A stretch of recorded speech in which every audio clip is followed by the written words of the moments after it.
Thoibi tapna Phare Morok yam chadabra Hoi chadi Bityana mu Ekhoida lakpada sari singai Mahimdadi lapoi sangomdani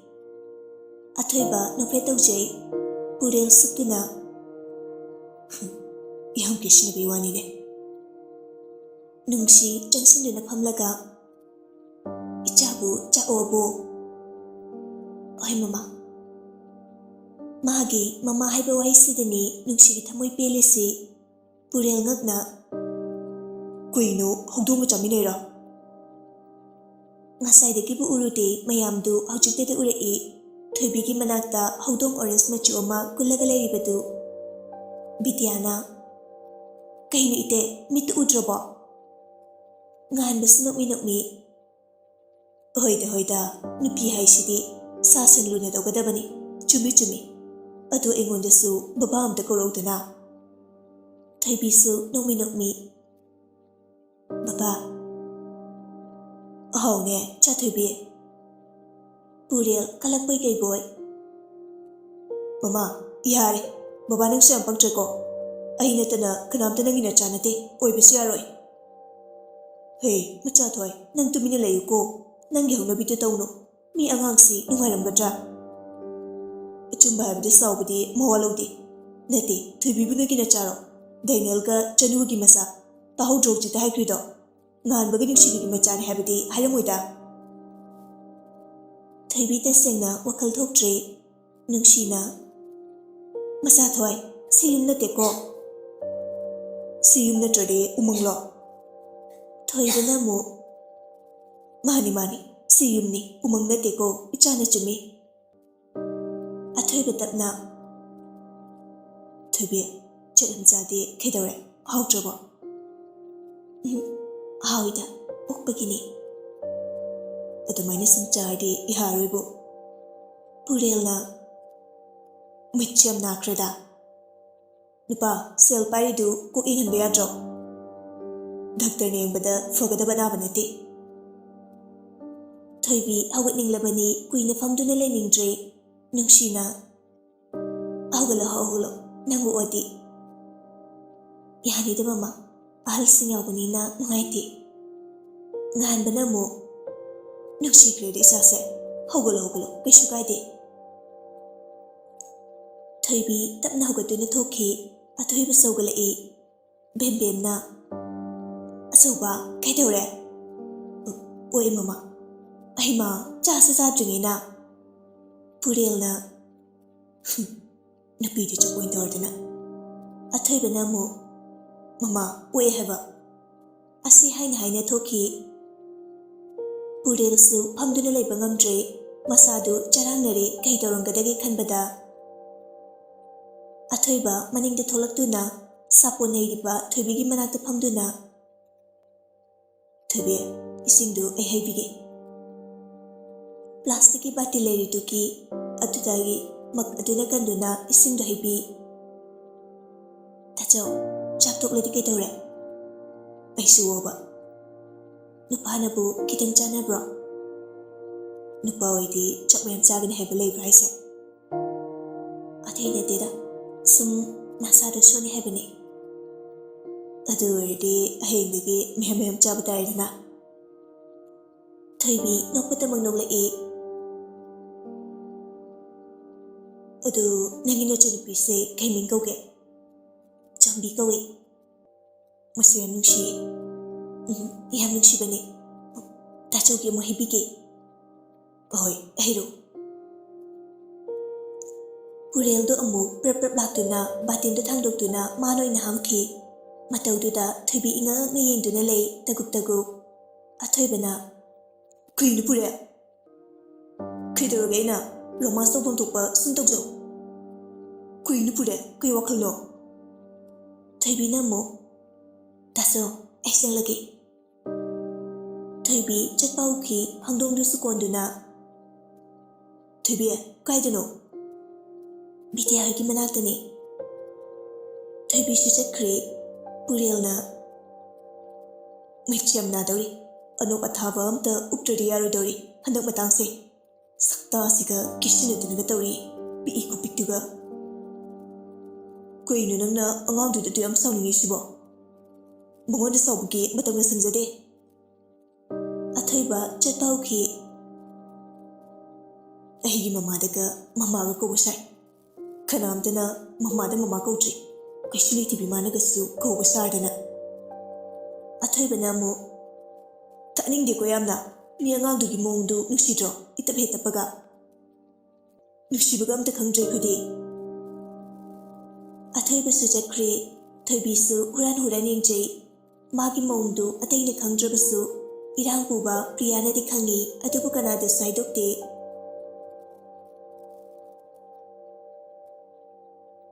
ꯃꯌꯥꯝꯗꯨ ꯀꯣꯟ ꯐꯦꯡꯂꯤ ꯑꯊꯣꯏꯕꯁꯨ ꯐꯝꯂꯤ ꯄ꯭ꯔꯤꯌꯥꯅ ꯇꯥꯆꯧ ꯀꯣꯏꯔꯨꯁꯦ ꯏꯍꯩꯅꯦ ꯀꯣꯏꯔꯨꯁꯦ ꯀꯥꯏꯗ ꯆꯠꯅꯤꯡꯒꯦ ꯅꯣꯏꯕꯣ ꯕꯤꯗ꯭ꯌꯥꯅ ꯑꯃꯨꯛ ꯃꯣꯏꯔꯥꯡꯗ ꯆꯠꯂꯨꯁꯦ ꯊꯝꯕꯥꯜ ꯍꯦꯛꯎꯁꯦ ꯊꯣꯏꯕꯤ ꯅꯪꯗꯤ ꯀꯥꯏꯗ ꯆꯠꯅꯤꯡꯒꯦ ꯊꯣꯏꯕꯤꯅ ꯑꯃꯨꯛ ꯑꯩꯗꯤ ꯆꯠꯅꯤꯡꯗꯦꯗ ꯀꯩꯒꯤꯅꯣ ꯊꯝꯕꯥꯜꯗ ꯍꯦꯛꯅꯤꯡꯗ꯭ꯔꯣ ꯍꯤ ꯇꯣꯡꯕꯗꯨ ꯀꯤꯖꯩ ꯑꯩꯗꯤ ꯏꯔꯣꯏꯕꯁꯨ ꯍꯩꯇꯦ ꯇꯣꯡꯕꯕꯨꯗꯤ ꯌꯥꯝ ꯄꯥꯝꯃꯦ ꯄꯨꯔꯦꯜꯅ ꯁꯤꯕꯒꯁꯨ ꯀꯤꯔꯤꯕ ꯊꯣꯏꯕꯤ ꯇꯨꯃꯤꯟꯅ ꯂꯩꯈ꯭ꯔꯦ ꯑꯊꯣꯏꯕꯅ ꯑꯃꯨꯛ ꯑꯩꯁꯨ ꯏꯔꯣꯏꯕ ꯍꯩ ꯑꯗꯨꯒ ꯄꯨꯔꯦꯜꯁꯨ ꯍꯩꯕꯅꯤ ꯀꯩꯁꯨ ꯇꯧꯔꯣꯏ ꯆꯠꯂꯨꯁꯤꯀꯣ ꯊꯣꯏꯕꯤ ꯇꯞꯅ ꯄꯨꯔꯦꯜꯗ ꯌꯦꯡꯂꯛꯏ ꯆꯠꯂꯣ ꯂꯣꯏꯁꯤꯟꯖꯧꯔꯣ ꯄ꯭ꯔꯤꯌꯥꯅ ꯑꯃꯨꯛ ꯅꯨꯄꯤ ꯀꯣꯛ ꯆꯠꯂꯨꯔꯁꯤꯕ ꯃꯣꯏ ꯃꯌꯥꯝꯅ ꯌꯥꯗ꯭ꯔꯗꯨꯅ ꯊꯣꯏꯕꯤꯗꯨ ꯂꯣꯏꯁꯤꯟꯕ ꯃꯌꯨꯝꯗ ꯍꯜꯂꯛꯏ ꯄ꯭ꯔꯤꯌꯥꯁꯨ ꯕꯤꯗ꯭ꯌꯥꯒ ꯂꯣꯏꯅꯅ ꯀꯦꯔꯤ ꯃꯆꯨꯝ ꯇꯥꯈꯩꯀꯦ ꯕꯤꯗ꯭ꯌꯥ ꯐꯣꯟꯗꯨ ꯄꯦꯠ ꯄꯦꯠ ꯅꯝꯗꯨꯅ ꯔꯤꯇꯥꯒꯤ ꯐꯣꯟꯗꯨꯗ ꯀꯣꯜ ꯇꯧꯁꯤꯜꯂꯤ ꯍꯜꯂꯣ ꯑꯕꯣ ꯑꯩꯅꯤ ꯇꯥꯆꯧꯅ ꯂꯩꯔꯛꯄꯗꯣ ꯑꯗꯨ ꯂꯤꯠꯁꯦ ꯍꯥꯏꯒꯦ ꯇꯧꯕꯅꯤ ꯀꯣ ꯄꯨꯂꯞ ꯃꯥꯟꯅꯅꯕ ꯍꯣꯏ ꯁꯠ ꯂꯣꯏꯁꯤꯜꯂꯣ ꯑꯗꯨ ꯈꯔ ꯀꯦꯌꯨꯀꯣ ꯑꯁ ꯍꯩꯇꯦꯗ ꯍꯩꯇꯕꯒ ꯌꯥꯔꯣꯏ ꯊꯝꯃꯦꯀꯣ ꯐꯣꯟ ꯊꯝꯈꯤꯗꯨꯅ ꯑꯊꯣꯏꯕꯅ ꯂꯩꯔꯛꯄ ꯂꯦꯗꯔ ꯖꯦꯀꯦꯠꯇꯨ ꯑꯣꯏꯅ ꯂꯤꯠꯂꯤ ꯁꯣꯝꯗ ꯊꯣꯏꯕꯤ ꯀꯦꯕꯁꯨ ꯍꯩꯇꯕꯅ ꯀꯔꯤꯁꯨ ꯀꯦꯕ ꯇꯧꯗꯦ ꯏꯆꯝ ꯆꯝꯕ ꯀ꯭ꯔꯤꯝ ꯑꯃ ꯇꯩ ꯑꯗꯨꯒ ꯇꯕꯥꯔꯕ ꯄꯤꯛꯇꯛ ꯇꯧꯔꯤꯕ ꯆꯤꯝꯕꯥꯜꯗꯨꯗ ꯏꯆꯝ ꯆꯝꯕ ꯂꯤꯞ ꯕꯥꯝ ꯑꯃ ꯇꯩ ꯃꯤꯠꯇ ꯀꯔꯤꯁꯨ ꯌꯦꯛꯁꯤꯟꯗꯦ ꯇꯩꯗꯦ ꯀ꯭ꯔꯤꯝ ꯇꯩꯕꯒꯤ ꯂꯪꯈꯠꯂꯤꯕꯗꯨ ꯕꯣꯗꯤ ꯄꯥꯎꯗꯔꯗꯨ ꯃꯈꯨꯠꯇ ꯈꯔ ꯃꯦꯠꯇꯨꯅ ꯃꯈꯨꯠ ꯑꯅꯤꯗꯨ ꯁꯨꯔ ꯅꯩꯗꯨꯅ ꯇꯩꯁꯤꯜꯂꯤ ꯑꯗꯨꯒ ꯁꯝꯗꯨ ꯍꯦꯌꯔ ꯀ꯭ꯂꯤꯞ ꯃꯆꯥ ꯑꯃꯅ ꯃꯁꯝꯗ ꯍꯥꯏꯔꯝ ꯈꯣꯡꯒꯠꯇꯨꯅ ꯐꯥꯖꯤꯜꯂꯤ ꯃꯁꯥꯏ ꯄꯤꯁꯨꯝ ꯃꯄꯥ ꯐꯨꯀꯛꯄꯗꯨ ꯊꯥꯗꯩ ꯏꯆꯝ ꯆꯝꯕ ꯇ꯭ꯔꯤꯁꯥꯠ ꯕ꯭ꯂꯦꯛ ꯀꯂꯔ ꯑꯃ ꯂꯤꯠꯂꯤ ꯑꯗꯨꯒꯤ ꯃꯊꯛꯇ ꯂꯦꯗꯔ ꯖꯦꯀꯦꯠꯇꯨ ꯂꯤꯠꯂꯤ ꯖꯤꯟꯁ ꯕ꯭ꯂꯦꯛ ꯑꯃ ꯁꯦꯠꯂꯤ ꯌꯥꯝ ꯐꯖꯩꯀꯣ ꯊꯣꯏꯕꯤ ꯐꯠ ꯌꯦꯡꯂꯛꯏ ꯇꯨꯕꯣꯏ ꯂꯦꯞꯇꯨꯅ ꯂꯩꯔꯝꯃꯤ ꯅꯨꯡꯗꯥꯡ ꯋꯥꯏꯔꯝꯁꯤꯗ ꯑꯁꯨꯛ ꯅꯥꯟꯅ ꯀꯥꯏ ꯆꯠꯀꯦ ꯍꯥꯏꯅꯣ ꯍꯥꯏꯅ ꯆꯪꯂꯛꯇꯨꯅ ꯊꯣꯏꯕꯤꯅ ꯐꯝꯂꯤꯕ ꯋꯦꯇꯤꯡ ꯁꯦꯠ ꯑꯗꯨꯒꯤ ꯃꯅꯥꯛꯇ ꯐꯝꯂꯛꯏ ꯊꯣꯏꯕꯤꯗꯨ ꯄꯨꯔꯦꯜ ꯑꯣꯛꯅꯅꯤ ꯀꯤꯕꯒ ꯆꯪꯗ꯭ꯔꯕꯅꯤ ꯀꯩꯁꯨ ꯆꯠꯂꯣꯏꯗ ꯇꯨꯕꯣꯏ ꯊꯣꯏꯕꯤꯗ ꯍꯥꯏꯐꯦꯠ ꯌꯦꯡꯗꯨꯅ ꯅꯣꯛꯐꯦꯠ ꯇꯧꯏ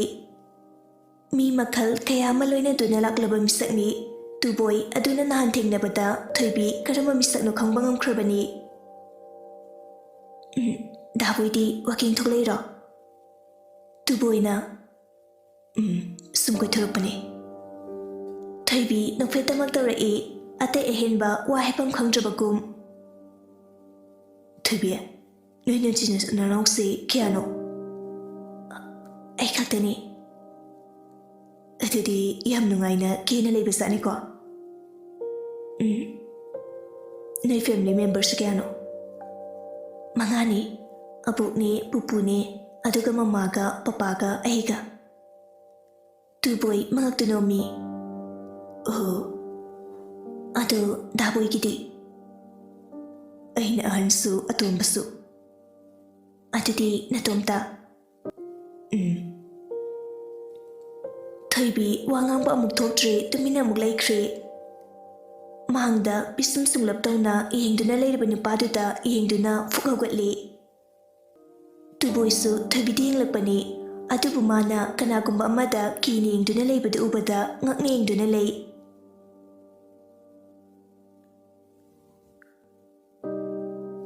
ꯄꯨꯔꯦꯜ Mamit khana solabini pisiding le aduga mamai le dune chakhi thoibi ipapa khana ai chelage BF law thoibi khampre khangi moina mara le se trabini pisida khali bo wakhal mayam sida aiga famina bagi sokri ro tarang chana le ringai amuk sanglapani thoibina ai chelage asi haramduna bidya hoide changai moi mayam su tholakpa horamle thoibi purel dana mi phamde thamlai adugu purel di suklapa dum lerami mana ton du sungangle asaw khambagi oramale thoibi tasing kire yumda halasir haiba pokhalai gari du ani puthore purel gi bullet aduga athoibagi vai athoibana kana kamai tongge haibano bike ta ani tongdaba aduga purel gi dama Priyana ai di bike ta tongi Bidyasu ai su bike ta tongage thoibi mami laktuk tu ning lai oknani kiriba nongsa siga karamne chapminani khanbada mi paire tasengna nupi ani sinasu purel si akiba hinadaba ikoi ba phauri bani purel gari start tokre tungkhre jo moi ani khak ngai duna leiramle ahum du chalami thoibi ipapa kana ka khalai purel du haujikta da nokletori maram khangda thoibi di gari tonglira tongdrira gyantadre wakal du imam mamle lengbande yaliba side bag tugi mari du chena paiduna lei athoiba so somda thoibi bu magi gari da tonghaning bani adubu upai leitre Bidyana ahidi ekoi teise yam kiji magi sathi ba man mong ama lehi ba ayam hinade aisu kya ke dodi masak pudi yam phasei handsome boy oi six pack ka Thokdana nang di miki six pack ging laga lei bro nate posta ban babu kanani yeng le dino athoi bana oi kiwari no thoi bidomu atopa mafam amada puraga furamdana ba Bidyana os aisu kem he khaluje ani du maning handuna muging le lakti kamai tawne athoi basu gari du khami aduga harbin le adubu khaji ure thoibi hoidu tapna thauba hore ani dusu wa matangang na de khanghaudana breaker amada khangdau thokjili thoibi du purel da upsili purel nokfle tawre tauni kana payo koino aduga ma tungiduna kaigino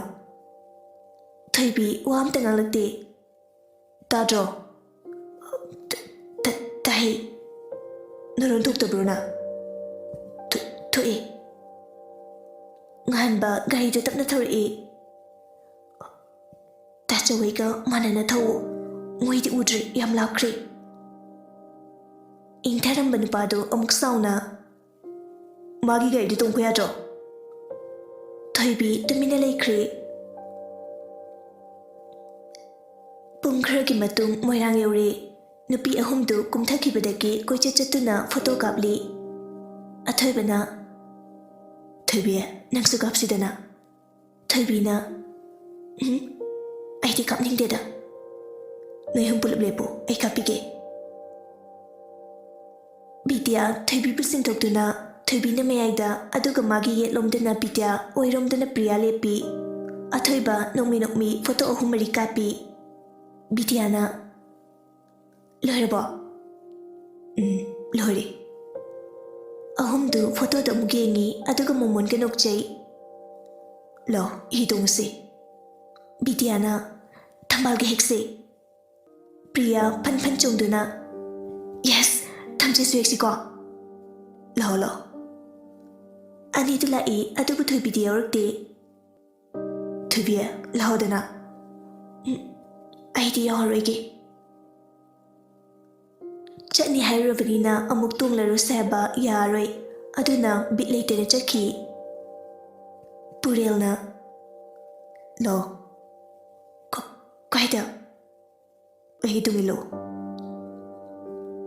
ꯊꯣꯏꯕꯤ ꯇꯜꯂꯦ ꯍꯥꯏꯕꯗꯤ ꯉꯝꯗ ꯃꯇꯨꯡ ꯏꯜꯂꯛꯏ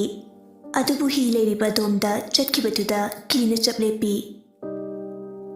ꯂꯥꯛꯑꯣꯗꯅ ꯑꯩ ꯀꯤꯌꯦ ꯇꯜꯂꯤ ꯂꯥꯛꯑꯣ ꯍꯥꯏꯗꯤ ꯀꯣꯛ ꯂꯥꯛꯄ ꯌꯥꯗ꯭ꯔꯣ ꯉꯥꯡꯅꯕꯁꯨ ꯌꯥꯝ ꯄꯥꯝꯃꯤꯁꯤ ꯀꯩꯒꯤꯅꯣ ꯊꯣꯏꯕꯤ ꯀꯤꯅ ꯀꯨꯝꯂꯛꯏ ꯍꯤ ꯇꯣꯡꯕ ꯀꯤꯕꯗꯒꯤ ꯄꯨꯔꯦꯜꯅ ꯍꯦꯟꯅ ꯀꯤꯈ꯭ꯔꯦ ꯍꯤꯗꯨꯗ ꯍꯦꯛ ꯀꯥꯕꯒ ꯍꯥꯏꯔꯛꯄꯗꯨꯗ ꯊꯣꯏꯕꯤ ꯀꯤꯅ ꯑꯃꯨꯛ ꯍꯟꯗꯣꯛꯈꯤ ꯄꯨꯔꯦꯜ ꯃꯈꯨꯠꯇ ꯇꯤꯡꯊꯣꯔꯛꯏ ꯊꯣꯏꯕꯤ ꯉꯛꯅ ꯌꯦꯡꯂꯛꯏ ꯑꯗꯨꯒ ꯒ꯭ꯌꯥꯟ ꯂꯥꯛꯇꯨꯅ ꯃꯈꯨꯠꯇ ꯄꯤꯔꯛꯏ ꯄꯨꯔꯦꯜꯅ ꯄꯨꯊꯕꯤꯔꯛꯏ ꯍꯤꯗꯨ ꯍꯣꯟꯕ ꯍꯧꯔꯦ ꯊꯣꯏꯕꯤ ꯀꯤꯕꯒꯤ ꯃꯃꯤꯠ ꯀꯟꯅ ꯎꯏꯁꯤꯟꯗꯨꯅ ꯃꯄꯤ ꯆꯤꯟꯊꯔꯛꯏ ꯂꯥꯎꯕꯁꯨ ꯉꯝꯗ ꯍꯤ ꯍꯣꯜꯂꯤꯕ ꯅꯨꯄꯥꯗꯨꯁꯨ ꯃꯥꯒꯤ ꯍꯣꯟꯐꯝ ꯊꯣꯛꯄ ꯍꯣꯜꯂꯤ ꯄꯨꯔꯦꯜ ꯇꯞꯅ ꯌꯦꯡꯂꯛꯏ ꯀꯤꯅ ꯃꯃꯤꯠ ꯎꯏꯁꯤꯟꯗꯨꯅ ꯂꯩꯔꯤꯕꯗꯨꯗ ꯃꯄꯤꯒ ꯇꯥꯗꯨꯅ ꯃꯈꯨꯠ ꯑꯅꯤꯗꯨꯅ ꯍꯤꯗꯨꯗ ꯆꯦꯠꯅ ꯄꯥꯏꯗꯨꯅ ꯃꯆꯤꯟꯗ ꯃꯨꯔꯨꯝ ꯃꯨꯔꯨꯝ ꯁꯣꯜꯂꯤꯕꯗꯨ ꯎꯕꯗ ꯅꯣꯛꯃꯤ ꯇꯧꯔꯛꯏ ꯑꯗꯨꯝ ꯌꯦꯡꯗꯨꯅ ꯂꯩ ꯀꯔꯤ ꯃꯇꯧ ꯀꯧꯕꯒꯦ ꯄꯥꯈꯪ ꯃꯥꯒꯤ ꯃꯇꯧꯗꯤ ꯑꯗꯨꯛ ꯊꯃꯣꯏ ꯀꯟꯕ꯭ꯔꯥ ꯅꯨꯄꯥ ꯃꯥꯒꯤ ꯊꯃꯣꯏꯗꯨ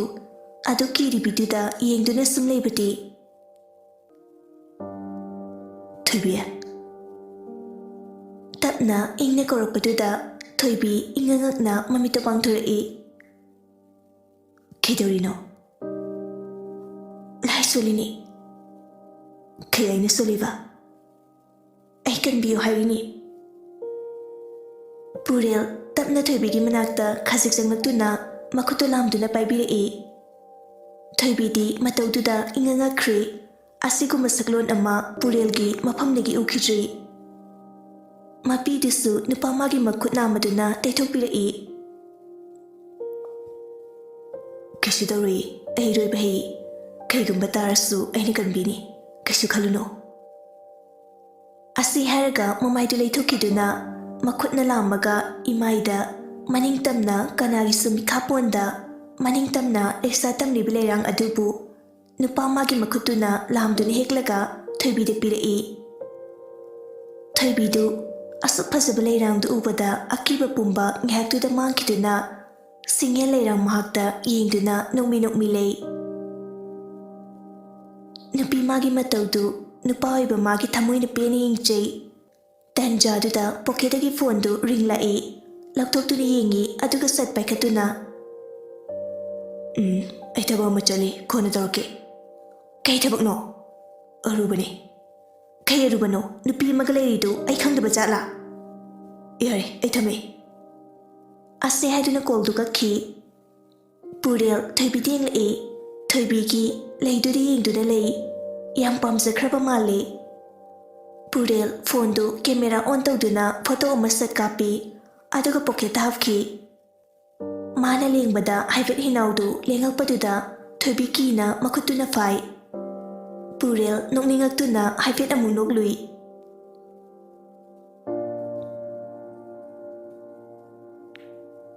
ꯑꯁꯣꯝꯗꯗꯤ ꯅꯨꯄꯤ ꯑꯅꯤꯗꯨꯅ ꯂꯥꯎꯕꯋꯣ ꯈꯣꯡꯕꯋꯣ ꯑꯃꯨꯛ ꯇꯣꯏꯕ ꯂꯣꯏꯔꯦ ꯃꯣꯏꯅ ꯂꯥꯎꯕꯒꯤ ꯈꯣꯟꯖꯦꯜꯗꯨ ꯊꯣꯏꯕꯤꯁꯨ ꯇꯥꯏ ꯉꯥꯏꯍꯥꯛꯀꯤ ꯃꯇꯨꯡ ꯃꯣꯏꯁꯨ ꯀꯥꯔꯛꯏ